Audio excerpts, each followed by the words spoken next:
The Attorney General for Washington, D.C. has filed a lawsuit against the Trump administration to end the National Guard deployment in the Capitol. All right, here we go. The legal challenge comes after the Guard received orders to remain in D.C. until November 30th. Alexandria Hoff is live from the White House with the details this morning. Good morning, Alex. Good morning to you. Yeah, it was interesting that those two announcements both came yesterday, that the D.C. National Guard would be continuing their time here in D.C. through the end of November, and that also that the city's attorney general has filed suit because it continues this political dance where you have Democratic leaders here kind of flip-flopping on their take on having this federalization here, but at the same time receiving a lot of praise for falling crime rates. Let's see what this is what D.C.'s AG Brian Schwalb said yesterday about this lawsuit. He wrote, "No American city should have the U.S. military, particularly out-of-state military, who are not accountable to the residents and untrained in local law enforcement policing its streets. It's D.C. today, but could be any other city tomorrow. We've filed this action to put an end to this illegal federal overreach."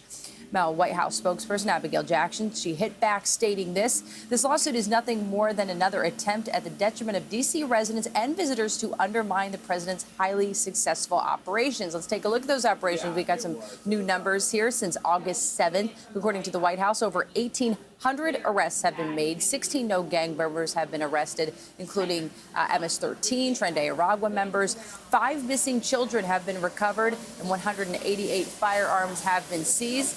Now, President Trump has indicated interest in deploying the same kind of crime solution to cities like Chicago, with the administration saying blue governors and mayors should be making this ask, really. Illinois Governor J.B. Pritzker says if troops are sent, he's headed straight to court. We're going to immediately go to court. If National Guard or other military troops are deployed to the city of Chicago, immediately go to court.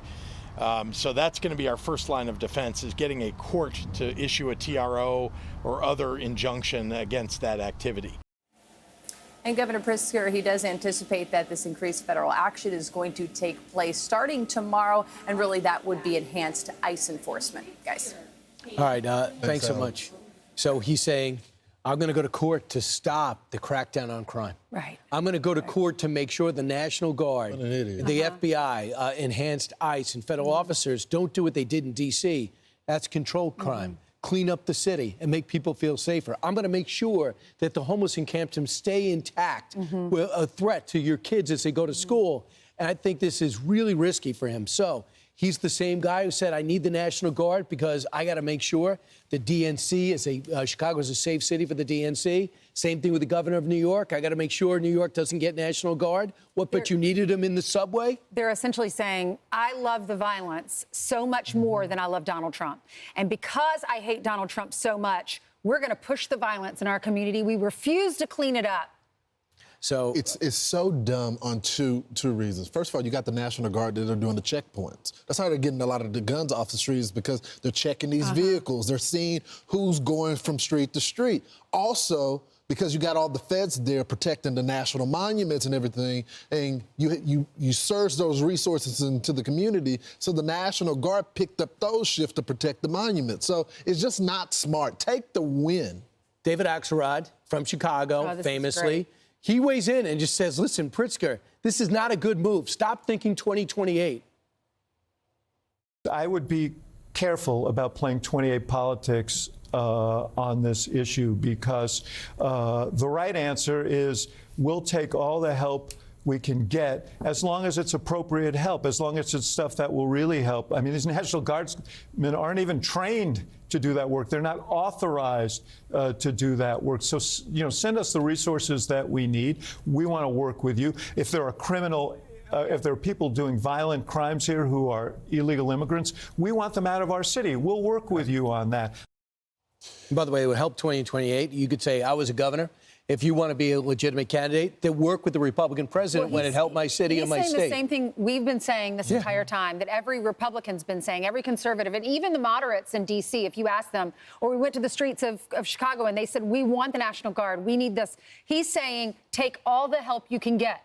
If you're seeing crime go down, 0 homicides, what was it, for like almost two weeks in a row in D.C., the numbers drop dramatically because it's working. Policing works. But they also have to stop saying that the National Guard is not trained for this. They are trained for this. The Secretary of Defense used to do the same job.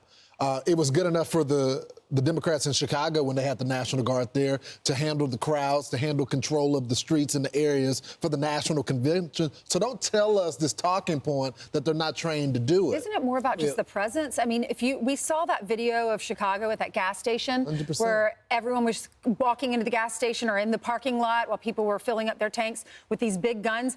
If you had National Guard out on the street, those guys are going to pick the next gas station. They're not going to invade that one. So it's more about presence.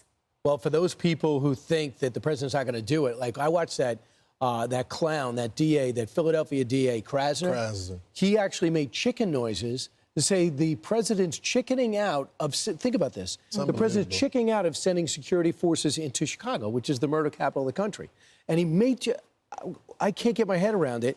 Meanwhile, the Pentagon, if you think the president's backing off, the Pentagon has approved the use of the Chicago Navy base for ICE and possible military operations. So the president does want to make sure he doesn't deploy them, get them pulled back because of what happened with that San Francisco ruling. But I just think that he's under pretty steady ground. So let's just see what the appeal looks like out in California before he puts them in Chicago. In the meantime, go to New Orleans. The governor wants you there. Governor Landry wants you. And even though the mayor, the scandal-ridden mayor of New Orleans doesn't, who cares?